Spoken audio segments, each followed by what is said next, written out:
Hello दोस्तों, आप सभी का हमारे चैनल खबर मंथन में स्वागत है। दोस्तों, चीनी वायरस को लेकर आ रही है बड़ी अपडेट। वहीं प्रधानमंत्री ने प्रवासी मजदूरों के लिए 50,000 करोड़ रुपए का स्कीम लॉन्च किया है। इससे सभी प्रवासी मजदूरों को मिलेगा रोजगार। अब टिकटॉक सहित 50 और चीनी ऐप होगा बैन।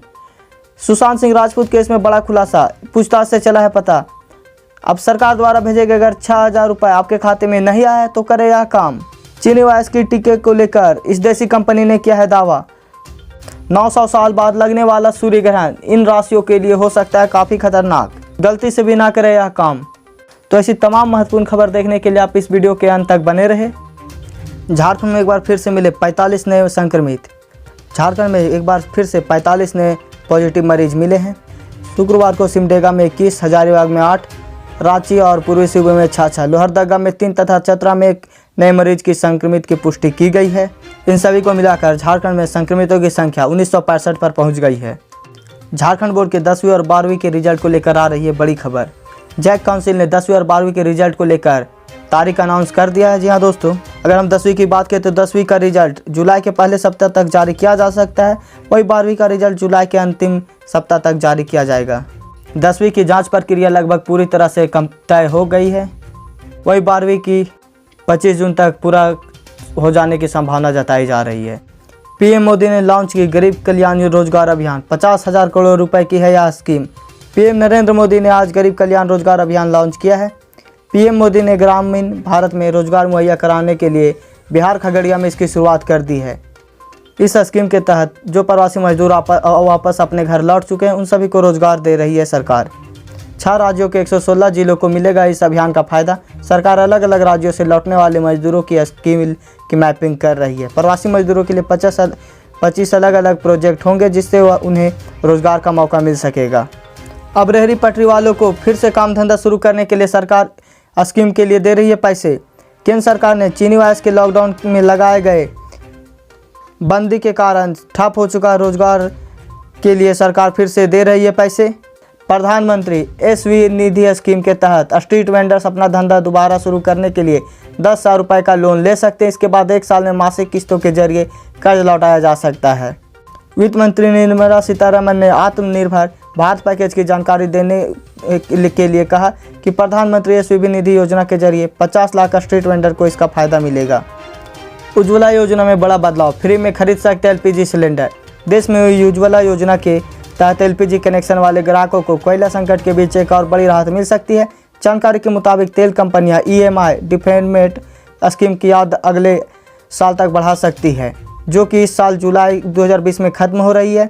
इसका यह मतलब हुआ कि अगले साल तक उज्ज्वला योजना के ग्राहक LPG सिलेंडर खरीदते हैं तो उनको भी राशि चुकानी पड़ेगी। अब किसानों को 2,000 नहीं मिलेंगे 4,000 रुपये।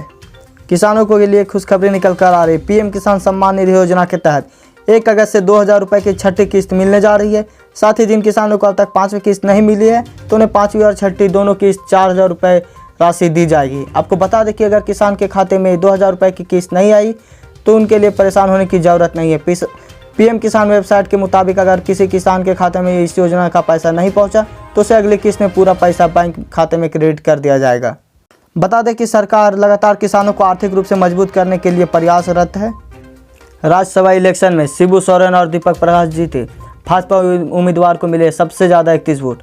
झारखंड की 2 सीटों के लिए हुए चुनाव में शिबू सोरेन और दीपक प्रकाश ने जीत दर्ज कर ली है। भारतीय जनता पार्टी के दीपक प्रकाश को सबसे ज़्यादा 31 वोट मिले हैं। वहीं झारखंड मुक्ति मोर्चा के शिबू सोरेन को 30 और कांग्रेस प्रत्याशी शहजाद अनवर को 18 वोट मिले हैं। मौसम विभाग की चेतावनी, झारखंड के कई जिलों में वज्रपात व भारी बारिश। मौसम विभाग ने चेतावनी जारी की है। इसके अनुसार 22 जून तक राजधानी समेत राज्य के कई जिलों में वज्रपात और भारी बारिश हो सकती है, इसलिए सतर्क रहने का निर्देश दिया गया है। मौसम वैज्ञानिकों ने पूर्वानुमान के अनुसार झारखंड के ऊपर एक साइक्लोनिक सर्कुलेशन बना हुआ है। इसका असर कुछ दिनों तक रहने का अनुमान लगाया जा रहा है। मौसम विज्ञान विभाग ने झारखंड के लिए चेतावनी जारी किया है। इसमें 22 जून तक झारखंड की राजधानी रांची समेत कई जिलों में वज्रपात होने की आशंका जताई जा रही है। इसके साथ ही भारी बारिश हो सकती है। वही 23 जून से कुछ राहत मिलने के अनुमान है। केंद्र सरकार की कोयला खदानों की नीलामी प्रक्रिया शुरू करने के फैसले के खिलाफ झारखंड सरकार ने सुप्रीम कोर्ट का दरवाजा खटखटाया है। झारखंड के एडवोकेट जनरल राजीव रंजन ने कहा कि राज्य सरकार ने शुक्रवार को शीर्ष अदालत में एक रिट याचिका दायर की है। इस याचिका में कहा गया है कि जिन कोयला ब्लॉक की नीलामी होनी है, उनमें से कुछ झारखंड में है। केंद्र सरकार के कोयला खदानों की नीलामी के इस फैसले से चीनी वायरस के काल में राज्य को कोई लाभ नहीं मिलेगा।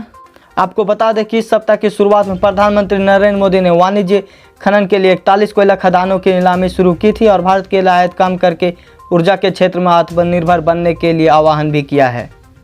चीनी कंपनियों का विरोध जारी, आईपीएल स्पॉन्सरशिप को लेकर होगी बैठक। भारत और चीन विवाद के चलते देश में होने वाली आईपीएल लीग पर इसका भी असर देखने को मिल सकता है। बीसीसीआई आईपीएल स्पॉन्सरशिप को लेकर एक बैठक करने वाला है, जिसमें आईपीएल में भागीदार रखने वाले स्पॉन्सरशिप की समीक्षा की जाएगी। बीसीसीआई और आईपीएल में होने वाले कई स्पॉन्सर चीनी कंपनियों से ताल्लुक रखते हैं, जिसमें चीनी कंपनी वीवो प्रमुख स्पॉन्सर शामिल। झारखंड में टिड्डी दल के हमले का खतरा टला, एमपी की ओर मुड़े। झारखंड में टिड्डी दल के हमले का खतरा फिलहाल टल गया है। टिड्डी दल का जो रुख झारखंड की ओर था वह अब मध्य प्रदेश की ओर मुड़ चुका है। एक दिन पहले छत्तीसगढ़ के अंबिकापुर से टिड्डी दल ने अपना दिशा मध्य प्रदेश की ओर कर लिया। कृषि विभाग की ओर से बताया गया कि इस हवा का बहाव होता है जी टिड्डी दल उसी दिशा में बढ़ती जाती है। शुरुआत में झारखंड की ओर हवा का बहाव था, इसके बाद झांसी पहुंचने के बाद टिड्डी झारखंड की ओर आ रहे थे, लेकिन बीच में कई बार हवा का बहाव विपरीत दिशा में जा रहा था। इसके बाद यह आशंका व्यक्त की जा रही है कि झारखंड के बॉर्डर के इलाके के जिलों में टिड्डी दल का घातक हमला हो सकता है, लेकिन अब यह दिशा बदल चुके हैं। चीनी वायरस के टीके को लेकर आ रही है बड़ी खबर। जड़ी बूटियों में मिला कोरोना का तोड़, बालकृष्ण का दावा 100% मरीज ठीक हो रहे हैं। दुनिया भर में चीनी वायरस का कहर मचा हुआ है। दुनिया के कई देश चीनी वायरस के वैक्सीन बनाने के लिए दिन रात एक किए हुए हैं। वही पतंजलि आयुर्वेद के सीईओ आचार्य बालकृष्ण ने चीनी वायरस के दवा बनाने का दावा किया है। उनका कहना है कि चीनी वायरस की दस्तक के साथ ही दवा पर काम करना शुरू कर दिया गया था। दवा बनाने के लिए वैज्ञानिकों की टीम हायर की गई थी, जिस पर रात दिन काम किया गया है। आचार्य बालकृष्ण का दावा है कि इस दवा के परिणाम 100% सही है। वहीं 5 से 6 दिन में चीनी वायरस के मरीज ठीक हो रहे हैं। बालकृष्ण आचार्य ने कहा 5 से 6 दिन दवा के सेवन के बाद ही 80% लोग इससे ठीक हो चुके हैं। सुशांत सिंह राजपूत के आत्महत्या केस में नया खुलासा। 9 घंटे पूछताछ के दौरान सुशांत सिंह अपने निजी रिश्ते, डिप्रेशन और फिल्म इंडस्ट्री को लेकर गर्लफ्रेंड रिया चक्रवर्ती ने किया कई खुलासे। बॉलीवुड एक्टर सुशांत सिंह राजपूत की सुसाइड से बॉलीवुड एकदम हिल गया है। फिल्मी सितारे सुशांत के निधन के सदमे में है। मुंबई पुलिस सुशांत के सुसाइड की गुत्थी को सुलझाने के लिए उनके करीबियों से पूछताछ कर रही है। इसी कड़ी में बांद्रा पुलिस ने गुरुवार को सुशांत की करीबी दोस्त और एक्ट्रेस रिया चक्रवर्ती से पूछताछ की। पूछताछ में रिया ने सुशांत के सुसाइड से संबंधित कई राज खोले हैं। मीडिया रिपोर्ट की माने तो सुशांत के मरने से पहले रिया को कॉल किया था और रिया सुशांत एक दूसरे को डेट भी कर रहे थे। रिया सुबह 11 बजे पुलिस स्टेशन पहुंची और करीब 9-10 घंटे के पूछताछ के बाद वहां से गई। अगर आपको लगता है कि सुशांत सिंह राजपूत के साथ गलत हुआ है तो आप बॉयकॉट बॉलीवुड कमेंट में जरूर लिखें। टिकटॉक बैंड को लेकर आ रही है बड़ी खबर। टिकटॉक सहित 50 और ऐप भारत से होने वाले हैं बंद। सरकार इस पर जल्द ही फैसला ले सकती है। सरकार का कहना है कि टिकटॉक और ऐसे ही चाइनीज ऐपों के इस्तेमाल से चीन को काफ़ी आर्थिक सहायता मिलती है। प्रतिदिन करोड़ों रुपए का इजाफा होता है। इसलिए चीन के सभी ऐपों को सरकार जल्द से जल्द बंद करने वाली है और इस पर जल्द से जल्द फैसला लिया जा सकता है। आपको क्या लगता है, चीन का ऐप और साथ ही टिकटॉक को बंद होना चाहिए? अगर आपको लगता है कि टिकटॉक बंद होना चाहिए तो आप कमेंट में टिकटॉक बैन जरूर लिखें।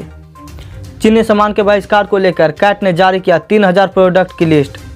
सोमवार रात लद्दाख में चीनी सैनिकों द्वारा भारतीय सैनिकों पर किए गए हमले की देश भर में व्यापारियों ने कड़ी आलोचना करते हुए कहा कि चीन अब जब भी अवसर मिलता है भारत की संप्रभुता को चुनौती देता है। चीन के इस रवैये के हित के विरुद्ध है और साथ ही अब चीन में चीनी प्रोडक्ट का बहिष्कार करना शुरू हो गया है। देश में सभी चीनी प्रोडक्ट का बहिष्कार किया जा रहा है। इसे लेकर सांसद से लेकर सड़क पर हंगामा देखा जा रहा है।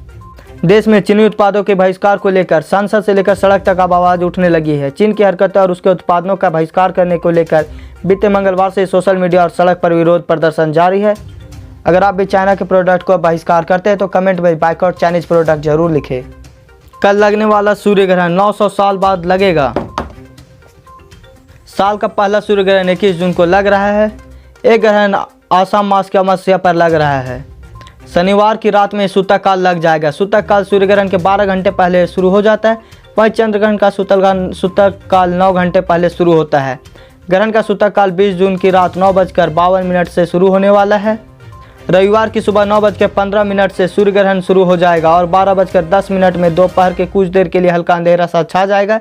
इसके बाद 3:04 में सूर्य ग्रहण समाप्त हो जाएगा। यानी इस सूर्य ग्रहण के काफ़ी लंबे होने की वजह से इसकी पूरी दुनिया में चर्चा हो रही है।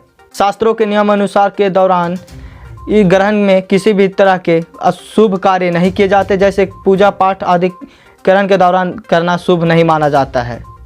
तो अगर आप भी मेष राशि से हैं तो आपके लिए यह सूर्य ग्रहण काफ़ी खतरनाक हो सकता है। जी हाँ दोस्तों, मेष राशि के लिए यह सूर्य ग्रहण अच्छा नहीं होने वाला है। अगर आपका कौन सा राशि आप अपना राय हमें कमेंट में ज़रूर बताएं और साथ ही अपना नाम भी बताएं। तो दोस्तों आज की ताज़ा खबर बस इतना ही। अगर आप हमारे चैनल में नए हैं तो हमारे चैनल को सब्सक्राइब करें और बेल आइकन दबा दें, ताकि जब भी हम वीडियो डालें नोटिफिकेशन आप तक पहुँच जाए। और साथ ही इस न्यूज़ को ज़्यादा से ज़्यादा लाइक करें और शेयर करें।